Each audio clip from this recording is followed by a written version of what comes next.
Hi, it's Jim Everett, and the person you see on the other side of the screen here is Rebel Brown, the author of Defy Gravity. Let me get back there. There it is. There it is. Fortunately, I met Rebel Brown through Twitter, and we became friends on Twitter. And it just so happened on a trip a couple months ago, or maybe only a month ago now, we happened to cross paths in Denver. So I had the opportunity to meet her in person.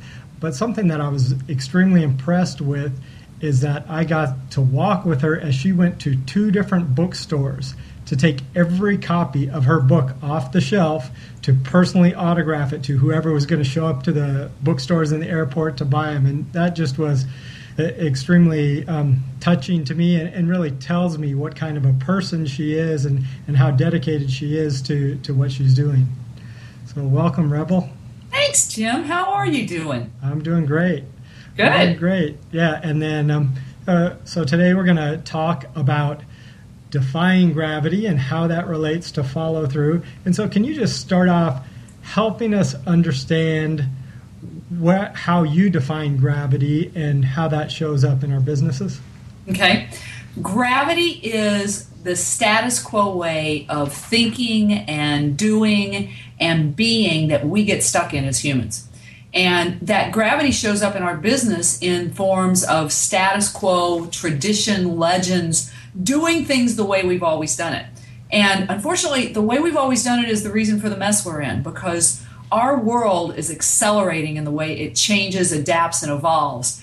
And if we get stuck in our status quo and our gravity, then we aren't changing with it. And that means as our world moves on, we're left behind in old ways of thinking, old ways of being, old ways of doing. And we lose our value and our momentum. And that's why we get into trouble.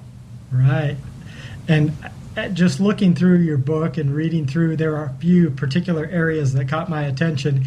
And one of them is where you talk about how past successes actually create gravity. So can you talk a bit about just some of the traps there? Yeah, I sure can. You see, gravity only exists, Jim, because we create it. We are natural-born gravity machines. And that's because it's in our DNA to create gravity, because we're learning machines. We learn from everything. We learn from our experiences, both positive successes and negative. We learn from people around us. We learn from our parents and our siblings, our teachers and our mentors, our coaches, our business associates. So we constantly learn, and we create belief systems about our world and everything in it, including our businesses. Well, over time, those beliefs become knowns and facts, and then they become the status quo and legends and the way we've always done it. And the challenge is that we build a lot of those beliefs based on success. And at that point in time, that success was valid.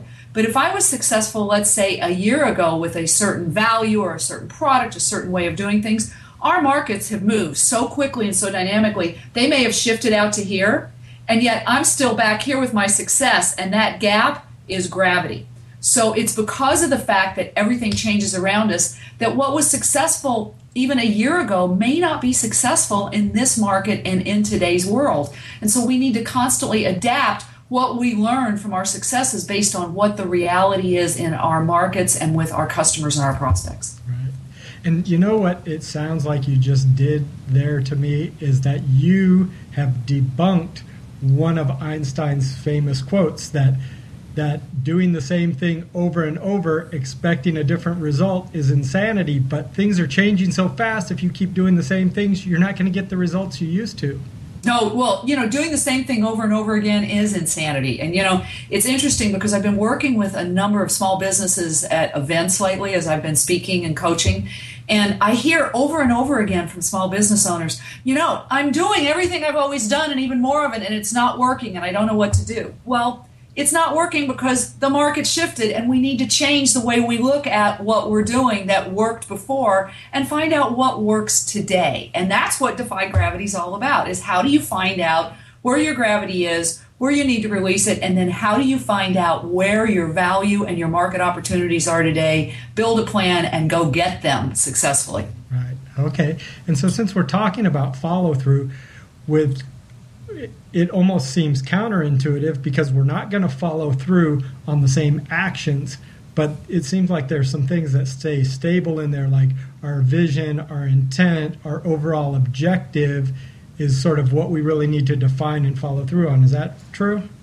Yeah, I think, follow through is another one of those places where I think there's gravity, Jim, because we're all taught, if you think about it, we all gradually evolve this belief that if we have a plan, we have to follow that plan, even if we crash and burn with it, right? Because it's so focused on the goals that are specifically defined in that plan, whether it be a number, a quarterly goal, whatever. But we get focused on that, and so we get focused on success being defined as successfully completing that plan. Well, that's not success. Success is reaching the objective, which is to grow our business, to sell more of a certain product, to serve a better market or a certain market better. And the plan we have may be totally wrong to reach that goal. So, when you look at follow through has to be about, am I still on track to serve my customers? Am I still on track to deliver distinct value? The plan I had may be no longer valid. My goal is the ultimate result, not how I get there. And that's something that we're programmed to believe, that gravity, and that's something we need to shift away from. Right. And so then we really have to just keep reminding ourselves to take that higher view of what is it that we're really trying to achieve, what are the principles that are going to allow us to achieve it, and then being flexible in the approach. Right, and be flexible in the approach. And that doesn't mean you go left, right, sideways, right? You still have to have, it's like herding cats between two walls. You still have to have that ability. But what you don't want to do is you don't want to be so focused. I've gone into companies where they say, well, we're focused on the plan. And I look at the plan, and the plan is so obviously in this direction, and their market is in that direction. And they can't understand why they're not reaching their goal. Well, their goal's over there, and their plan's taking them that way. Or their plan's not working, and they just keep trying to do more of it and more of it. If it's not working, shift and try. And you're in gravity, shift and find another way, because there's always a better way to do things if we shift out of our gravity thinking, and instead of saying, oh, it has to be done this way, we say, why does it have to be done that way? Is there a better way? Have I looked for a better way? Let's go find it. Right. And then just to expand upon that point of the market going one way, so if we go that way, the market will, in a sense, pull us along as well. Is that true? That's right. If we're focused on the right, one of the things that we do is we get so focused on internally and what we believe, and we spend a lot of time in meetings, and we spend a lot of times talking amongst ourselves. What we need to do is go out, and I talk about the keepers of the truth. We need to constantly be asking the keepers of the truth what they think about our business. The keepers of the truth is our market. It's our customers, our prospects, our partners, everybody that's out there, because value is in the eye of the beholder. And the beholder that matters in our businesses is the beholder that's spending the dollars to buy our services, not us. We don't matter. So what we need to do is spend a lot more time talking to the keepers of the truth about the value they behold or don't behold in our businesses. And within that, one of the other things we have to be careful about is we all have this customer focus, right? But what we do is we tend to go out and talk to the same customers over and over again. We get our favorite 5 or 10 who we know well, and they're our friends, and we work well together, and we've worked well together forever. And so we become kind of with this little group think that those customers and ourselves become this group that has a culture about it, and we create gravity together. What we need to do, if you want to find out what's going on in your market and with your company, go talk to the customer that left your business for a competitor. Go talk to the prospect who never bought from you, who made a decision to go with someone else.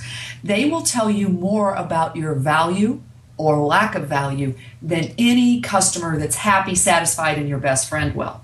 You also want to go out and talk to the new customers, the customers that are in new markets or that came in out of the blue, that are using your offerings differently than other customers have. That may be your emerging market opportunities.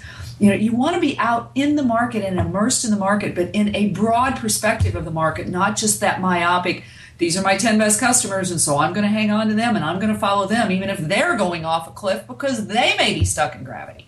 Right. Okay. And so we've reached the end of section 1. And so tune in for section 2, because what you're going to find out there is what's bad about all of this opportunity that's around you. So we'll see you in section 2.